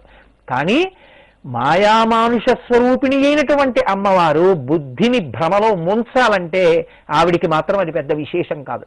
హనుమంతటి వారు నిద్రపోతున్నటువంటి మండోదరిని చూసి సీతమ్మ అనుకున్నారు. ఇదే ఆ తల్లి గొప్పతనం. అంత మహానుభావుడు, నవవ్యాకరణ పండితుడు, బుద్ధిమతాం వరిష్టం, వాతాత్మజ వరయూధ ముఖ్యం, శ్రీరామదూతం శిరసానమామి అని నమస్కరింపబడినటువంటి హనుమ ఆవిడ్ని చూడగానే ఈవిడే సీతమ్మ అనుకున్నారు. స్తంభాన రోహాత్మిపపాత భూమౌ నిదర్శయన్ స్వాం ప్రకృతిం కపీనాం. స్తంభాలెక్కేశారు. స్ఫోటయామాస చుంబపుచ్చం ననందతి క్రీడ జగౌ జగామ. భుజాలు రెండు సరిచేసుకున్నారు, పాటలు పాడేశారు, నాట్యం చేసేశారు, స్తంభాలు ఎక్కేశారు, కిందకి దూకేశారు. ఈవిడే సీతమ్మ అన్నారు, నానా అల్లరి చేసేశారు. వాల్మీకి మహర్షి అన్నారు, కోతి బుద్ధి బయట పెట్టుకున్నాడన్నారు. అంటే ఆ తల్లి తలుచుకుంటే ఎటువంటి వారిని కూడా మోహమునకు వశులను చేయగలదు. కాబట్టి ఆ తల్లిని వంచాం, ఆ తల్లిని మోహంలో పెట్టామనుకుని మేము మరణించకుండా ఉండాలి అని అడగకుండా మేము కోరుకున్నప్పుడు మరణం రావాలి అని అడిగినటువంటి మధుకైటబులు బతకగలిగారా? అదే అమ్మవారిని స్తోత్రం చేసి అమ్మవారిని నమ్ముకున్నటువంటి మార్కండేయుణ్ణి అమ్మవారు ఒకరు, శివుడు ఒకడు కడుగా శివ శివ, రుద్ర రుద్రాణి, భవ భవాని, శర్వ శర్వాణి, శివశక్తి శివశక్తే, శివుడు శివశక్తి ఇద్దరు ఒకటే. కారు ఒకటి, కారు హార్స్ పవర్ ఒకటి కాదుగా. నేను తిన్న అన్నాన్ని జీర్ణం చేసుకునే నా శక్తి ఒకటేగా. అలాగే శివుడు శివశక్తి ఒకటేగా. అయినప్పుడు మార్కండేయుడి జోలికెళ్ళి ఆయన ఉసురు తీద్దామని ప్రయత్నించినటువంటి యమధర్మరాజు గారి మీద తన ఎడమకాలితో తన్ని యమధర్మరాజుని కూడా నశింపచేయగలిగినటువంటి శక్తి స్వరూపిణి పరమశివుని యొక్క వామార్థ భాగమనందుండేది అమ్మవారేగా. ఎడంకాలు పైకి లేచి తన్నిందంటే అమ్మవారేగా తన్నింది. కాబట్టి ఆ తల్లి ఎవరినైనా అనుగ్రహించగలదు. మార్కండేయుణ్ణి చిరాయుష్మంతుణ్ణి చేసిందా లేదా? ధర్మమునకు కట్టుబడినటువంటి వాణ్ణి 10 కాలాలు ఉండేటట్టు చేస్తుంది. విభీషణుడు నాకు ధర్మమునందు బుద్ధి ఉండాలన్నాడు, నువ్వు చిరంజీవివి అన్నారు బ్రహ్మగారు. ఎవరు ధర్మమును కోరుకుంటారో వాడు చిరంజీవి, ఎవడు శక్తి ఉందని అధర్మాన్ని అనుష్ఠిస్తాడో వాడు నశించిపోతాడు. రావణుడు ఎంతో తపించాడు, ఎంతో శక్తి సంపాదించాడు, కానీ అధర్మాన్ని పట్టుకున్నాడు, నశించిపోయాడు. ఆయన తపస్సు ఆయన్ని రక్షించలేదు. అలాగే మధుకైటబులు ఎంత శక్తివంతులైనా అధర్మం వైపుకి నడిస్తే అమ్మవారు మాత్రం వాళ్ళని ఉంచే ప్రయత్నం చెయ్యలేదు. శ్రీ మహావిష్ణువుకి శక్తినిచ్చింది, బుద్ధి ప్రచోదనాన్ని ఇచ్చింది, వాళ్ళ బుద్ధిని వంచింది, వాళ్ళ యొక్క శక్తి నశించిపోయేటట్టు చేసింది. ఇప్పుడు వాళ్ళిద్దరూ వచ్చి ఒకరి తర్వాత ఒకరు శ్రీ మహావిష్ణువు యొక్క తొడల మీద పడుకున్నారు. చక్కగా కంఠం పైకొచ్చేటట్టుగా పెట్టి తలవాల్చి మోచిప్ప మీద పడుకుంటే ఆయన తన సుదర్శన చక్ర ధారల చేత వాళ్ళిద్దరి యొక్క కంఠాలు తరిగేశారు. తరిగేస్తే వాళ్ళల్లో ఉండేటటువంటి ఆ కొవ్వంతా కూడా కారిపోయి ఆ కొత్తగా ఏర్పడుతున్నటువంటి భూతలం మీద ఏర్పడింది సృష్టి జరుగుతుంటే. అందుకని నీది నీతి తతో జాతం నామ పృథ్వాహ సమంతతః అభక్ష్వామృత్తికాతేన కారణేన మునీశ్వరాః. ఎప్పుడైతే ఈ భూమి అంతా కూడా వాళ్ళిద్దరి నుంచి కారిపోయినటువంటి మేధస్సు చేత నిండిపోయిందో, నిండిపోయినటువంటి రూపంతో పొరకట్టి ఉందో దాన్ని మేదిని అని పిలిచారు. భూమికి మేదిని అని పేరు రావడానికి కారణం మధుకైటబుల యొక్క కంఠంలోంచి కారినటువంటి ఆ మేధ చేత, కొవ్వు చేత కప్పబడి ఉండడం. రాక్షసుల యొక్క కొవ్వు చేత తడిసింది కాబట్టి మట్టిని తీసి నోట్లో వేసుకోకూడదు. అందుకని నాటి నుంచి ఈనాటి వరకు మట్టిని తినకండి, మట్టిని తినకండి అంటారు. కారణం అది. ఆ విధంగా అమ్మవారు శ్రీహరి చేత మధుకైటభ సంహారం చేయించి ధర్మాన్ని రక్షించి స్థితికారుడైనటువంటి శ్రీ మహావిష్ణువు తన కర్తవ్యమునందు కృతకృత్యుడనయ్యాననేటటువంటి ఆనందాన్ని, సంతోషాన్ని, తృప్తిని ఆయనకి కల్పించింది. దీన్ని మీరు లోతుగా లోపలికి విచారణ చేసి తాత్వికంగా ఆలోచిస్తే మధుకైటభులు ఎవరో కాదు, వాళ్ళు శ్రీ మహావిష్ణువు యొక్క చెవి మలంలోంచి పైకొచ్చారు. సాక్షాత్ శ్రీ మహావిష్ణువు చైతన్య స్వరూపుడైనటువంటి వాడు, అమ్మవారి యొక్క ప్రతిబింబము వంటి వాడు, ఆవిడ యొక్క శక్తికి అలవాలమైన వాడు. అటువంటి ఆయనలోంచి పుట్టిన చైతన్యమును ఉనికిగా పొంది త్రిగుణములలో తామసీ గుణమునకు, తమోగుణమునకు, రజోగుణమునకు వశుడైనటువంటి వాడి బుద్ధి ఎలా ప్రకాశిస్తుందో చూపిస్తున్నారు. అందుకే మధువు, కైటభుడు వాళ్ళిద్దరి పేర్లు. ఆ పేర్లు పెట్టడం వెనక కూడా ఒక రహస్యం ఉంది. మధువు అంటే తీపిగా ఉండేటటువంటిది, కైటభుడు అంటే కీటవద్భాతి కీటకం తస్య భావం కీటకం. ఏది మధువు, ఏది తీయగా ఉంటుంది లోకంలో? నేను కన్నా తీయనైంది ఇంకా లోకంలో లేదు. నేనండి నేనండి అంటాడు. అన్నిటికీ నేను. ఏమిటా నేను? ఈ శరీరమే నేను. దీన్ని రక్షించుకోవాలని, నేను బాగుండాలని నా అంతటి వాణ్ణి నేనంటాడు. అందుకే లోకంలో 2 దుర్లక్షణాలు ఉంటాయి. ఏమయ్యా నీకు సరస్వతీ కటాక్షం అంతగా లేదన్నారనుకోండి, వాడు ఒప్పుకోడు. నాకు లేకపోవడం నాకు బాగా వచ్చు అంటాడు. మీ దగ్గర డబ్బులు బాగా ఉన్నాయన్నారనుకోండి, నా దగ్గర ఏమున్నాయండి, నా దగ్గర ఏం లేవంటాడు. లక్ష్మీ కటాక్షం ఉందంటే ఒప్పుకోడు, సరస్వతీ కటాక్షం లేదంటే ఒప్పుకోడు. ఈ 2 లేకపోవడానికి కారణం, ఈ రెండిటి యందు సత్యబుద్ధి లేకపోవడానికి కారణం వినయం లేకపోవడం. నేననేటటువంటి అహంకారం. నేను ఇది చూపించి అస్తమానం నేనంటాడు. ఈ నేను గొప్పదంటుంటాడు. ఈ నేనుని పట్టుకుని ఎన్నో నాదిలు వస్తాయి. ఈ నాదిలన్నీ కలిపే కీటవత్. ఒక్క తేనె చుక్క అలా పోసాననుకోండి, ఎన్ని చీమలో చుట్టూ చేరి తాగుతుంటాయి. ఈ నేనుని ఆశ్రయించి ఎన్నో నాదిలు బయలుదేరతాయి.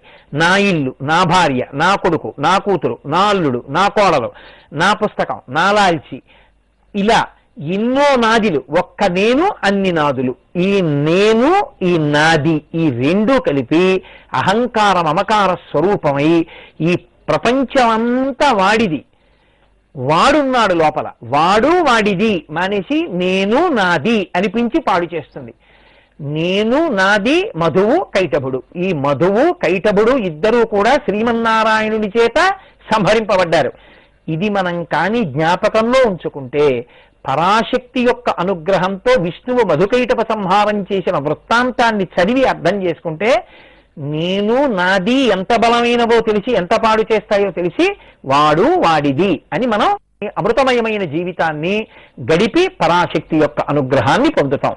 కాబట్టి ఈ విషయాన్ని అర్థం చేసుకోవాలని వ్యాస భగవానుని యొక్క కుతూహలం కొద్దీ మనకి ఇంత గొప్ప ఆఖ్యానాన్ని వివరించారు. సర్వం శ్రీ ఉమామహేశ్వర పరబ్రహ్మార్పణమస్తు. స్వస్తి. ఈ వీడియో కనుక మీకు నచ్చినట్లయితే లైక్ చేయండి, షేర్ చేయండి, మీ అభిప్రాయాలను కామెంట్స్ రూపంలో తెలియజేయండి. ఇలాంటి మరిన్ని ఆధ్యాత్మిక విషయాల కోసం, ఆలయాల గురించి తెలుసుకోవడం కోసం ఇప్పుడే రుద్రం బజే ఛానల్ సబ్స్క్రైబ్ చేసుకొని బెల్ ఐకాన్ క్లిక్ చేయండి. సర్వేజన సుఖినో భవంతు.